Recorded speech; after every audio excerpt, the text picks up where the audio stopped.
एक बार फिर राहुल गांधी अपने ही बिछाए जाल में फंस गए हैं और अब राहुल गांधी पर कार्रवाई को लेकर सबसे बड़ा खतरा मंडराने लगा है। और ये खतरा ठीक उसी तरह राहुल गांधी पर मंडरा रहा है जैसे कभी उनकी दादी इंदिरा गांधी के खिलाफ कार्रवाई हुई थी।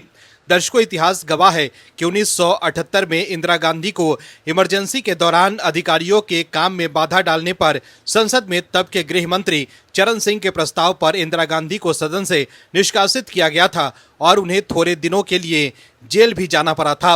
वहीं अब राहुल गांधी के खिलाफ यदि विशेषाधिकार हनन का प्रस्ताव आता है तो क्या हो सकता है, ये बड़ा सवाल है।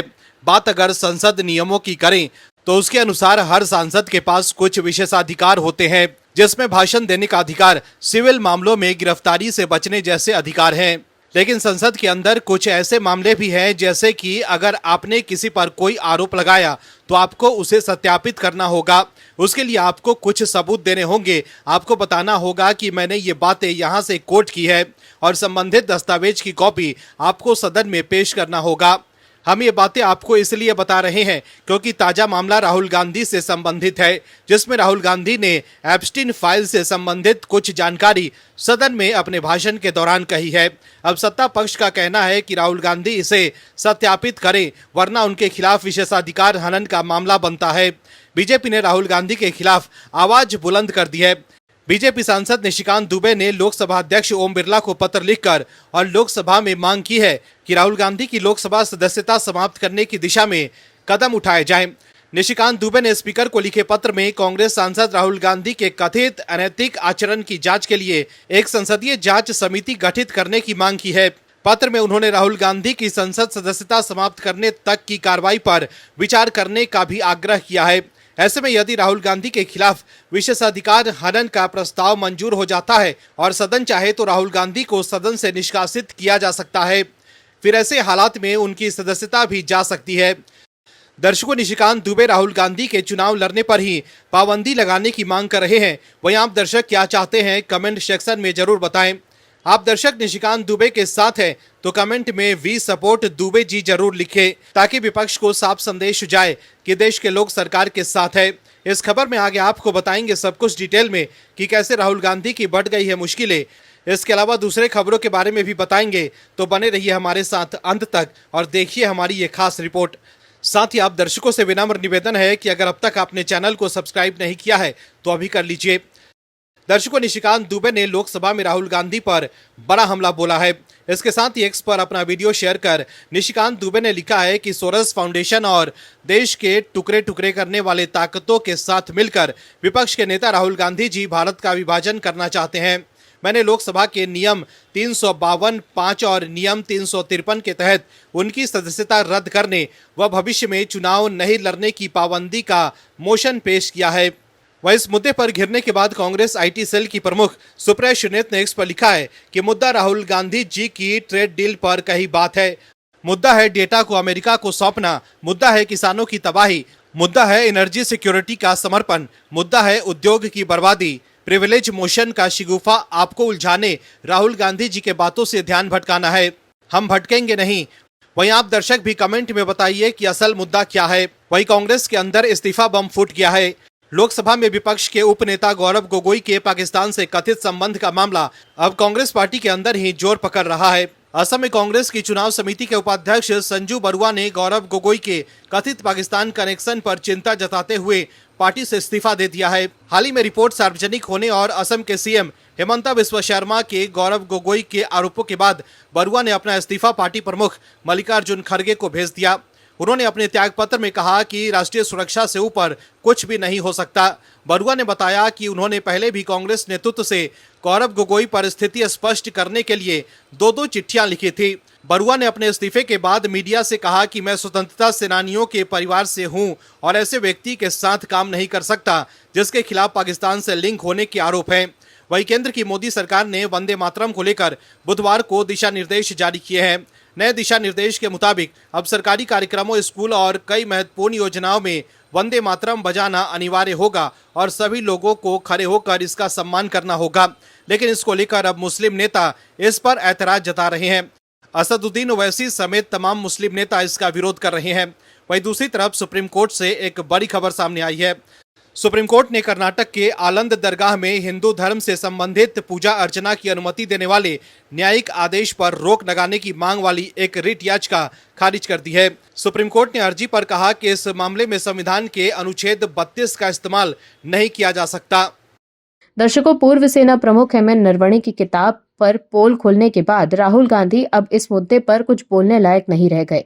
इसीलिए बड़ी ही चालाकी से राहुल गांधी ने किताब पॉलिटिक्स पर चुप्पी साध ली। जबकि कुछ दिन पहले तक राहुल गांधी पीएम मोदी को किताब देने की बात कर रहे थे, लेकिन अब दिल्ली पुलिस जांच कर रही है कि गैर कानूनी तरीके से राहुल के पास किताब कैसे पहुंची। वहीं पूर्व सेना प्रमुख एमएन नरवणे की किताब पर धोबी पछाड़ मिलने के बाद राहुल गांधी एक दूसरे मुद्दे पर शिफ्ट हो चुके हैं। अब वो भारत अमेरिका अंतरिम व्यापार समझौते और एप्स्टीन फाइल्स मामले पर बिना कोई तथ्य के भ्रामक आरोप लगा रहे हैं। हालांकि अब सरकार भी एक्शन मोड में है। लोकसभा में भारत अमेरिका अंतरिम व्यापार समझौते को लेकर हुई बहस के दौरान केंद्रीय संसदीय कार्य मंत्री किरण रिजिजू ने राहुल गांधी के बयानों पर कड़ा रुख अपनाया है। सदन की गरिमा और संसदीय मर्यादाओं का हवाला देते हुए रिजिजू ने राहुल गांधी पर गंभीर, निराधार और भ्रामक आरोप लगाने का आरोप लगाया। उन्होंने कहा कि बिना ठोस प्रमाण के प्रधानमंत्री और सरकार पर ऐसे आरोप लगाना संसद के विशेषाधिकार का उल्लंघन है। इसी को लेकर सरकार ने राहुल गांधी के खिलाफ विशेषाधिकार हनन प्रस्ताव लाने की प्रक्रिया शुरू कर दी। वहीं राहुल गांधी अब लाख पूर्व सेना प्रमुख नरवणे की किताब पर भागने की कोशिश करें, लेकिन बीजेपी इस मुद्दे पर राहुल को एक्सपोज कर चुकी है। पूर्व आर्मी चीफ नरवणे के जवाब और किताब की पब्लिशिंग की ओर से जो कुछ कहा गया, उसके बाद बीजेपी कांग्रेस नेता पर हमलावर है। बीजेपी ने एक्स पोस्ट में एक वीडियो शेयर करते हुए लिखा है कि राहुल गांधी ने न सिर्फ पार्लियामेंट की इज्जत गिराई, बल्कि एक जाने माने आर्मी ऑफिसर को भी अपनी सस्ती पॉलिटिक्स में घसीटा। बीजेपी ने कहा कि किताब पब्लिश न होने के बावजूद राहुल गांधी ने पार्लियामेंट के अंदर एक सेंसिटिव नेशनल सिक्योरिटी का मुद्दा उठाने का फैसला किया। जब उनसे सवाल किया गया तो उन्होंने झूठा दावा किया कि किताब पहले ही पब्लिश हो चुकी है और फैक्ट्स को गलत तरीके से पेश किया गया है। अब पूर्व army chief general Manoj Mukund Naravane और पेंगुइन पब्लिशर्स ने साफ किया है कि किताब पब्लिश ही नहीं हुई। बीजेपी ने एक पोस्ट में कहा कि ये कोई अकेली घटना नहीं है। बार बार उन्होंने गलत फैक्ट्स पेश करके देश को गुमराह किया है। ऐसे बर्ताव से देश सोच में पड़ गया है कि क्या वो सच में लीडर ऑफ ऑपोजिशन का पद पाने के लायक हैं भी। वहीं दिल्ली पुलिस ने पूर्व सेना प्रमुख जनरल एमएन नरवणे की अप्रकाशित किताब के कथित प्रसार की जांच में आपराधिक साजिश के आरोप जोड़े हैं। इसके प्रकाशक पेंगुइन रैंडम हाउस इंडिया को नोटिस जारी कर स्पष्टीकरण मांगा गया है। दिल्ली पुलिस की स्पेशल सेल मामले की जांच कर रही है। वहीं दिल्ली पुलिस की एक टीम बुधवार को गुरुग्राम में पेंगुइन रैंडम हाउस इंडिया के ऑफिस में पहुंची और करीब 2.5 घंटे तक जांच पड़ताल की। वहां से कुछ कागजात भी अपने साथ लाई है। दिल्ली पुलिस ने अप्रकाशित किताब के ऑनलाइन लीक और अनाधिकृत सर्कुलेशन को लेकर दर्ज मामले में ऑफिशियल सीक्रेट एक्ट और कॉपीराइट अधिनियम की धाराएं जोड़ दी हैं। पुलिस ने ये कदम तब उठाया जब बिना किसी जरूरी मंजूरी के किताब के अंश सोशल मीडिया पर साझा किए गए। इस संबंध में दिल्ली पुलिस की विशेष सेल ने अज्ञात लोगों के खिलाफ एफआईआर दर्ज कर जांच शुरू कर दी है। संवेदनशील पांडुलिपि कैसे सार्वजनिक हुई, ऐसे में अब इस मामले में राहुल गांधी की भी चिंता बढ़ सकती है। मेरा आपके माध्यम से आग्रह है कि एक सब्सटेंशियल मोशन पर राहुल गांधी के ऊपर चर्चा होनी चाहिए, उसकी सदस्यता रद्द होनी चाहिए और कभी भी वो चुनाव नहीं लड़ पाए उसकी चर्चा होनी चाहिए। इस नियम के तहत मुझे इजाजत दी जाए। लोकसभा में विपक्ष के नेता राहुल गांधी गुरुवार को उस समय मीडिया के एक वर्ग पर नाराज हो गए जब उनसे बजट सत्र के दौरान सत्तारूढ़ दल की ओर से उनके खिलाफ संभावित विशेषाधिकार प्रस्ताव को लेकर सवाल किया गया। विशेषाधिकार हनन प्रस्ताव लाने के संबंध में संसद परिसर में राहुल गांधी ने एक प्रश्न के जवाब में मीडिया कर्मियों से कहा कि आप पूरी तरह से भाजपा के कर्मचारी नहीं हैं, कम से कम थोड़ा तो निष्पक्ष होकर काम करने की कोशिश कीजिए। ये बेहद शर्मनाक है, हद से ज्यादा हो रहा है। आप जिम्मेदार लोग हैं, मीडिया कर्मियों की निष्पक्षता आपकी जिम्मेदारी है। आप बस उनकी दी हुई बात को मानकर हर रोज अपना पूरा कार्यक्रम नहीं चला सकते। आप इस देश का अपमान कर रहे हैं। सवाल सुनकर राहुल गांधी स्पष्ट रूप से नाराज दिखे और पत्रकारों से तीखे अंदाज में पूछा, क्या आपको आज के लिए यही कोड वर्ड दिया गया है? साथ ही उन्होंने मीडिया कर्मियों से अपने काम में निष्पक्ष रहने और पेशे की गरिमा बनाए रखने की नसीहत दे दी। दरअसल लोकसभा में विपक्ष के नेता राहुल गांधी के खिलाफ प्रिविलेज मोशन नहीं, सब्सटेटिव मोशन लाया गया है। गुरुवार को ये नोटिस बीजेपी सांसद निशिकांत दुबे ने लोकसभा स्पीकर ओम बिरला को दिया। दुबे का कहना है कि कांग्रेस सांसद देश को गुमराह कर रहे हैं और उनके जॉर्ज सोरोस जैसे भारत विरोधी ताकतों से संबंध है। उन्होंने राहुल गांधी की संसद सदस्यता रद्द करने और चुनाव लड़ने पर आजीवन प्रतिबंध लगाने की मांग की है। बीजेपी सांसद निशिकांत दुबे ने गुरुवार को लोकसभा स्पीकर को अपना नोटिस देने के बाद कहा कि कोई प्रिविलेज मोशन नहीं है, मैंने एक सब्टेटिव मोशन दिया है। किसी एमपी के खिलाफ आरोप लगाते हैं क्योंकि उनकी तरह कानून की हत्या करने वाला आदमी नहीं हूं या उनकी तरह दादागिरी से ये संविधान चलाने की बात नहीं है। निशिकांत दुबे ने आगे बताया कि मैंने एक सब्टेटिव मोशन दिया है, उसमें मैंने ये जिक्र किया है कि कैसे ये सोरस फाउंडेशन के साथ, फोर्ड फाउंडेशन के साथ, यूएसएडी के साथ मिलकर थाईलैंड जाते हैं, कंबोडिया जाते हैं, वियतनाम जाते हैं, अमेरिका जाते हैं, भारत विरोधी ताकतों के साथ किस तरह से ये मिले हुए रहते हैं। इनकी सदस्यता भी रद्द हो और उनको जिंदगी भर के लिए चुनाव लड़ने से प्रतिबंधित भी कर दिया जाए। वहीं एक्स पर पोस्ट करते हुए निशिकांत दुबे ने लिखा कि सोरस के रिश्ते का राहुल गांधी जी के साथ खुलासा करूंगा लोकसभा में। आदरणीय सभापति महोदय, मैं रूल 352(5) और 353 में माननीय निशिकांत एक मोशन के लिए खड़ा हुआ। ये जो लीडर ऑफ द अपोजिशन है राहुल गांधी सर, और इसका सोरोस फाउंडेशन के साथ रिलेशन है, फोर्ड फाउंडेशन के साथ रिलेशन है। मेरा आपके माध्यम से आग्रह है कि एक सब्सटेंसिव मोशन पर राहुल गांधी के ऊपर चर्चा होनी चाहिए, उसकी सदस्यता रद्द होनी चाहिए और कभी भी वो चुनाव नहीं लड़ पाए उसकी चर्चा होनी चाहिए। इस नियम के तहत मुझे इजाजत दी जाए। इसका सभी देशद्रोही, जितने देशद्रोही sir, same Pitroda Soros foundation के साथ मिलकर इस देश को टुकड़े टुकड़े करना चाहता है और टुकड़े टुकड़े करता है ये नेता। दरअसल बता दें कि राहुल गांधी ने बजट सत्र में मोदी सरकार के साथ संसद में संग्राम छेड़ रखा है। वो और उनकी पार्टी स्पीकर ओम बिरला से उलझने में भी हिचकिचाए नहीं। बुधवार को राहुल ने तो भारत अमेरिका ट्रेड डील को लेकर लोकसभा में मोदी सरकार पर देश बेच देने तक का आरोप मढ़ दिया। दर्शकों, आपको बता दें कि संसदीय व्यवस्था में जनप्रतिनिधियों को कई तरह के विशेषाधिकार प्राप्त होते हैं। इसी में से एक सब्टेटिव मोशन भी है। ये एक स्वतंत्र और किसी खास मुद्दे के लिए दिए जाने वाला नोटिस है जिसमें सांसदों की सदस्यता रद्द करने से लेकर राष्ट्रपति पर महाभियोग लाने या मुख्य चुनाव आयुक्त को उनके पद से हटाने की मांग की जाती है। अब ये लोकसभा स्पीकर पर निर्भर है कि वो दुबे के मोशन पर क्या कार्रवाई करते हैं। वहीं इससे पहले संसदीय कार्य मंत्री किरण रिजिजू ने एक्स पर एक वीडियो भी पोस्ट किया जिसमें 4 फरवरी को लोकसभा स्पीकर के चैम्बर में हंगामे का जिक्र है। रिजिजू ने दावा किया कि विपक्षी सांसदों ने प्रियंका गांधी की मौजूदगी में गालियां दी। एक्स पर वीडियो शेयर कर किरण रिजिजू ने लिखा कि ये एक गैर कानूनी वीडियो क्लिप है जिसे कांग्रेस एमपी ने तब बनाया था जब 25 कांग्रेस एमपी माननीय स्पीकर के चैम्बर में घुसे, उन्हें गालियां दी गई और माननीय प्रधानमंत्री को धमकाया गया। हमारी पार्टी बहस और चर्चा में विश्वास करती है और कभी भी एमपी को मारपीट करने के लिए बढ़ावा नहीं देती। तो देखा आपने कैसे राहुल गांधी बैकफुट पर आ गए हैं। दर्शकों, भारतीय राजनीति में इन दिनों शिष्टाचार की नई सेल लगी है। कांग्रेस आईटी सेल की प्रमुख सुप्रिया श्रीनेत ने लोकसभा के पीठासीन अध्यक्ष जगदम्बिका पाल को शिष्टाचार कर पाठ पढ़ाते हुए एक पोस्ट किया कि वो नेता प्रतिपक्ष को केवल राहुल ना कहें बल्कि जी लगाकर इज्जत दें। दर्शकों, सुनने में ये बात बड़ी शालीन लगती है और अच्छी भी, लेकिन जैसे ही हम इसे कांग्रेस के हालिया व्यवहार की कसौटी पर कसते हैं, ये शालीनता गिरगिट की तरह रंग बदल देती है। सवाल जी लगाने का नहीं बल्कि उस जी हुजूरी वाली मानसिकता का है जो कभी साथ दे रहे नेता रवनीत सिंह बिट्टू को कभी गद्दार कहलवा देती है। कांग्रेस की मर्यादा वाली दलील उस समय दम तोड़ देती है जब कुछ ही दिन पहले का दृश्य याद आता है। सदन के भीतर और बाहर राहुल गांधी ने अपनी ही पार्टी के पूर्व साथी और वर्तमान केंद्रीय मंत्री रवनीत सिंह बिट्टू को खुलेआम गद्दार कहा। अब सवाल यह है कि जिस डिक्शनरी में एक शहीद के पोते और केंद्रीय मंत्री के गद्दार जैसा शब्द मर्यादित हो सकता है, उसी डिक्शनरी में राहुल शब्द मर्यादित कैसे हो गया? क्या कांग्रेस की न्याय व्यवस्था में इज्जत का मीटर सिर्फ 10 जनपद के पास जाकर तेजी से भागने लगता है?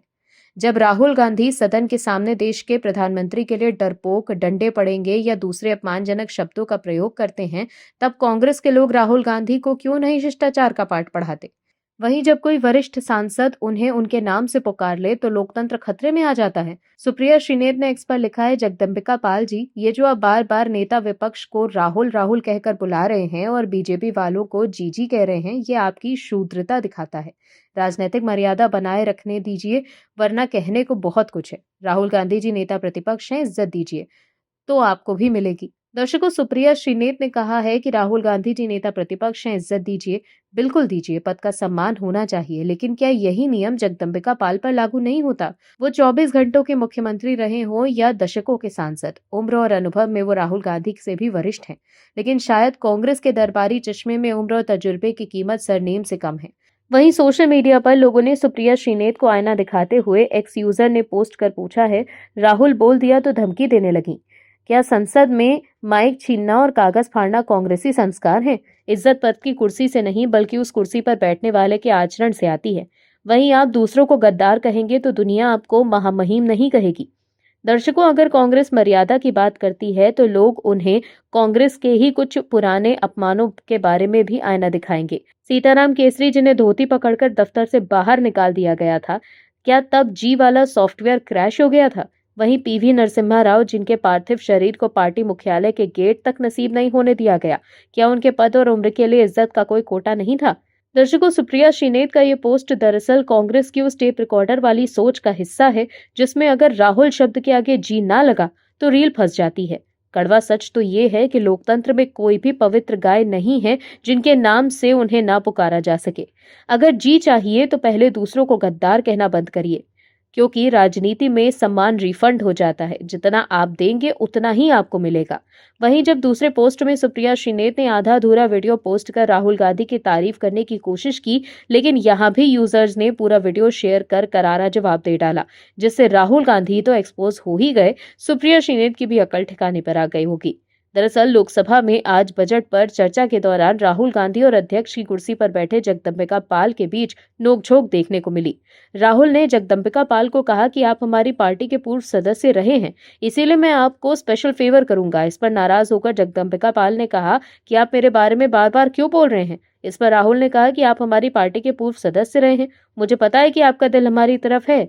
इसके बाद जगदम्बिका पाल ने राहुल पर पलटवार करते हुए कहा कि लेकिन आप हमारी बात मानते तो वहां नहीं बैठे होते। आप वहां इसीलिए बैठे हुए हैं क्योंकि आपने मेरी सलाह नहीं मानी। मैं आपको सलाह दे रहा हूं, आपको सही दिशा में बढ़ना चाहिए। पाल ने कहा कि आपके पास अभी भी समय है सही दिशा में जाने के लिए। लेकिन राहुल और जगदम्बिका पाल के बीच नोकझोंक का सिर्फ आधा हिस्सा था, यानी सिर्फ राहुल के बयान को एक्स पर शेयर कर सुप्रिया श्रीनेत ने लिखा कि ये था धोबी पछाड़। मैं एप्स्टीन का नाम नहीं लूंगा, मैं अनिल अंबानी का नाम नहीं लूंगा। वहीं सोशल मीडिया पर लोग राहुल पर जगदम्बिका पाल के पलटवार का वीडियो शेयर कर सुप्रिया श्रीनेत को बता रहे हैं कि असल में धोबी पछाड़ तो जगदम्बिका पाल ने राहुल गांधी को दी है। राहुल गांधी और पाल के बीच नोकझोंक का पूरा वीडियो शेयर कर यूजर ने लिखा है कि ये था असली धोबी पछाड़। तो देखा आपने कैसे सुप्रिया श्रीनेत के पोस्ट की वजह से लोग राहुल पर जगदम्बिका पाल के पलटवार का वीडियो शेयर कर उन्हें आईना दिखा रहे हैं। दर्शकों, राहुल गांधी सबसे ज्यादा आरएसएस से चिढ़े रहते हैं। राहुल गांधी जानते हैं कि आरएसएस देश हित में जनता के लिए काम करने वाला संगठन है, इसलिए आरएसएस द्वारा किए गए कामों की वजह से बीजेपी को फायदा होता है। लोग बीजेपी को वोट देते हैं, इसलिए राहुल गांधी आरएसएस से चिढ़े रहते हैं। वहीं आरएसएस यानी राष्ट्रीय स्वयंसेवक संघ के 100 साल पूरे होने पर देश के अलग अलग कोनों में अलग अलग तरह के उत्सव हो रहे हैं। इसी कड़ी में एक कार्यक्रम मुंबई में भी हुआ, जहां बॉलीवुड की नामी हस्तियों ने शिरकत की और पूरे कार्यक्रम को देखने के बाद वो संघ की तारीफ किए बिना नहीं रह सके। किसी ने संघ के कार्यों को सहारा, कोई संघ प्रमुख मोहन भागवत के भाषण से अभिभूत होता दिखा। बीते दिनों आरएसएस के शताब्दी वर्ष समारोह में विकी कौशल, शिल्पा शेट्टी, रणबीर कपूर, करण जौहर को इवेंट में स्पॉट किया गया। वहीं सबकी नजरें सलमान खान पर भी जा टिकी। आरएसएस के कार्यक्रम में शामिल होने को लेकर कईयों ने सलमान खान पर सवाल उठाए। वहीं बॉलीवुड एक्टर रणवीर सिंह ने वीडियो शेयर कर कहा कि आरएसएस को 100 वर्ष पूरे करने पर हार्दिक बधाई और शुभकामनाएं। पिछले 100 सालों से संघ ने देश की सेवा में जो योगदान दिया उसके लिए दिल से धन्यवाद। वहीं करण जौहर ने कहा कि आरएसएस के शताब्दी समारोह में शामिल होकर उन्हें काफी अच्छा लगा और मोहन भागवत के विचार और आदर्श उन्हें बहुत प्रेरणादायक लगे। करण जौहर ने आगे कहा कि बॉलीवुड की हस्तियों को इतना समय देने के लिए वो मोहन भागवत का दिल से धन्यवाद करते हैं। इसके अलावा शिल्पा शेट्टी ने भी आरएसएस को 100 वर्ष पूरे होने की शुभकामनाएं दी और कहा कि वो मोहन भागवत की बहुत बड़ी फैन है और राष्ट्र के लिए उनके समर्पण और सोच की दिल से तारीफ करती हैं। शिल्पा शेट्टी ने बताया कि उनके विचार उन्हें प्रेरित करते हैं और इससे वो देश की सेवा से जुड़े काम और ज्यादा मन लगाकर कर पाएंगे। वही जैसे जैसे ये लोग मीडिया और संघ को लेकर अपने बयान दे रहे थे, वैसे वैसे वामपंथी, कट्टरपंथी और कांग्रेसियों का एक वर्ग अपनी अपनी जगहों पर बैठकर भीतर ही भीतर तिल मिला रहा था। आरफा खानम और सुप्रिया श्रीनेत उन्हीं में से एक हैं। सुप्रिया श्रीनेत ने एक्स पर अपना वीडियो बयान शेयर कर बॉलीवुड के सितारों पर निशाना साधा। कांग्रेस आईटी सेल की प्रमुख सुप्रिया श्रीनेत ने खुद बताया कि वैसे तो वो बॉलीवुड सेलिब्रिटीज को निशाना बनाने से परहेज करती हैं, लेकिन चूंकि अब ये लोग आरएसएस की तारीफ कर रहे हैं, इसलिए वो इन्हें निशाना बना रही है। उन्होंने पूछा कि आखिर बॉलीवुड वाले लिंचिंग, बलात्कार, हेट स्पीच, किसान हित, मणिपुर मुद्दे, महंगाई, प्रदूषण जैसे मुद्दों पर क्यों बात नहीं कर पाते। वहीं अपने आप को पत्रकार कहने वाली आरफा खानम ने कार्यक्रम देखने के बाद एक ट्वीट किया और कार्यक्रम में जाने वाले हस्तियों को बॉलीवुड में सबसे बड़ा डरपोक करार दिया। आरफा ने लिखा कि बॉलीवुड के सबसे बड़े डरपोक आरएसएस के कदमों में लोटे हुए हैं। क्योंकि वे नैतिक रूप से मर चुके हैं और सत्ता को चुनौती नहीं देना चाहते। एक संस्था जिसने कभी भारतीय संविधान पर विश्वास नहीं किया, कभी मुस्लिमों के खिलाफ हिंसा भड़काई, कभी महिलाओं का अपमान किया, उनकी पूजा देश के सबसे नामी और प्रभावशाली लोगों द्वारा किया जा रहा है। मुझे उल्टी आने जैसा लग रहा है। इसके अलावा आरफा ने वीडियो भी बनाया है। वहीं आरफा खानम के बयान पर पत्रकार राजन कुमार झा ने तीखा पलटवार किया है। उन्होंने आरफा की छटपटाहट की असली वजह बताते हुए लिखा कि बॉलीवुड अब उन प्रोपेगेंडा के चंगुल से आजाद हो रहा है। तो देखा आपने कैसे कांग्रेस और विपक्ष के लोग आरएसएस के कार्यक्रम में जाने और आरएसएस के समर्थन में बोलने की वजह से बॉलीवुड के सितारों से चिढ़े हुए हैं। दर्शकों, सच तो ये है कि संघ आज अपने मूल्यों और सेवा के कारण समाज के हर वर्ग में स्वीकार्य हो रहा है। दर्शकों, जो लोग खुद संविधान को अपनी सुविधा के हिसाब से इस्तेमाल करते हैं, वो दूसरों को डरपोक कहते हैं। संघ की 100 साल की यात्रा और उनकी सेवा को आज देश पहचान रहा है और यही पहचान इन प्रोपेगेंडा चलाने वालों की सबसे बड़ी तकलीफ है। राहुल गांधी आरएसएस को लेकर लाख अफवाह फैलाएं, लेकिन देश के लोग लगातार आरएसएस से जुड़ते जा रहे हैं। यही वजह है कि कांग्रेस के लोग बेचैन नजर आ रहे हैं। Bureau report, OMH news. आप दर्शकों से विनम्र निवेदन है कि चैनल को सब्सक्राइब जरूर करें।